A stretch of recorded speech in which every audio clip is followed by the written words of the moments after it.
हाय दोस्तों, आज की वीडियो आर्केन सीजन 2 के किरेमन की पर है। आर्केन सीजन 2 में किरेमन फैमिली की एक खास की इंट्रोड्यूस की गई है जो पिल्टोवर और जॉन के बीच वॉर इफेक्ट्स को और इंटेंस बना देता है।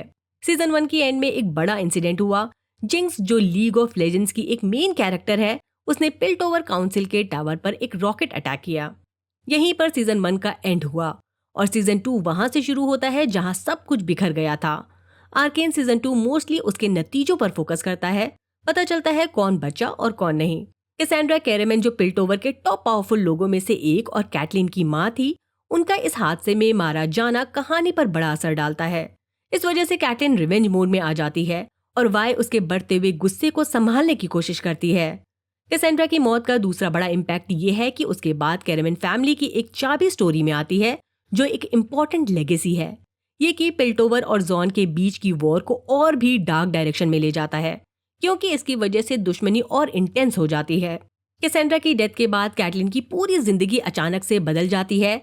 जिंक्स के अटैक की वजह से अपनी मां को खोने का दर्द, साथ ही कैटलिन को कैरेमन फैमिली की हेड भी बनना पड़ता है, क्योंकि पिल्टोवर की पॉलिटिक्स में उसका ऑलरेडी हाई स्टेटस था। जैसे बाकी कैरेक्टर्स हेक्सटेक को जॉन के वॉर में आगे बढ़ने का टूल मानते हैं, कैटलिन को ये भी एहसास होता है कि वो अंडर सिटी के लीडर्स को और पनिश कर सकती है, स्पेशली सिल्को की हार के बाद। कैटलिन के पास ये अपॉर्चुनिटी कैरेमन फैमिली के एक स्पेशल की के फॉर्म में आती है। जब कैटलिन और उसके डैड कैसेंड्रा की डेथ का शोक मना रहे होते हैं, कैटलिन के डैड उसे ये की देते हैं और कहते हैं कि ये उसकी माँ का डिसीजन था कि वो इस चाबी की हकदार है।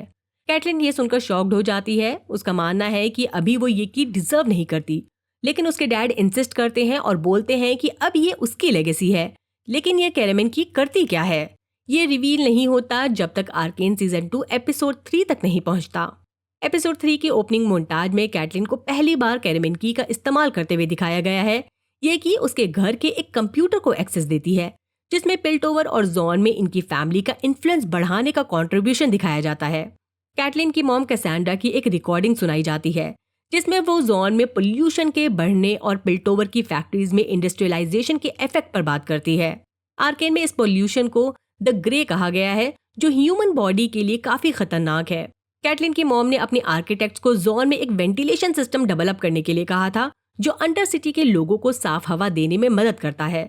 ये सिस्टम द ग्रे नाम के पोल्यूशन को ट्रैप करता है ताकि वो गलियों को पोल्यूट न करे।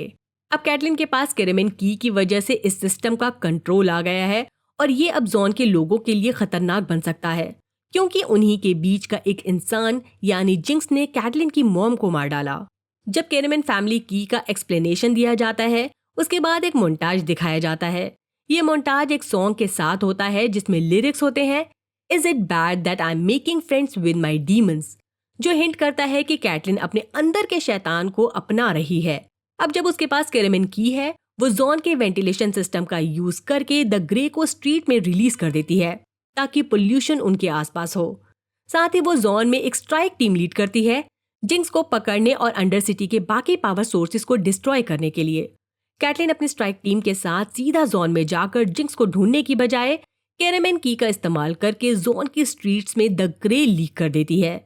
इसका असर ये होता है कि उसके मिशन में कोलैटरल डैमेज यानी काफी साइड इफेक्ट्स और नुकसान होने लगता है।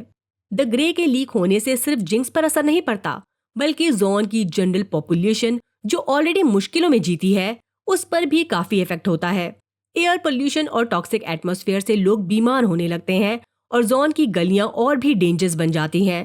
कैटलिन का ये प्लान चाहे जिंक्स को प्रोवोक करने के लिए हो या जॉन के लीडर्स को डराने के लिए, लेकिन इससे मासूम लोगों का भी नुकसान हो रहा है। कैटलिन के लिए अपनी मॉम का बदला लेना अब एथिकली कॉम्प्लेक्स हो गया है, क्योंकि ये बदला अब सिर्फ जिंक्स पर नहीं, पूरी अंडर सिटी पर असर डाल रहा है। आर्केन में कैरेमन की का इंट्रोडक्शन कैटलिन को अपनी फ्रस्ट्रेशन रिलीज करने का एक डैमेजिंग तरीका देता है, जिससे वो अपने पर्सनल रिवेंज के लिए जॉन को पूरी तरह से कॉम्प्रोमाइज कर देती है। इसी के साथ ये वीडियो यहीं खत्म होता है। अब मिलेंगे नेक्स्ट वीडियो में। मेरा वीडियो आपको कैसा लगा कमेंट सेक्शन में जरूर बताएं। अगर पसंद आया हो तो लाइक करें, चैनल को सब्सक्राइब करना न भूलें और एड्स बिना स्किप किए देखें। बाय, अपना ख्याल रखिए।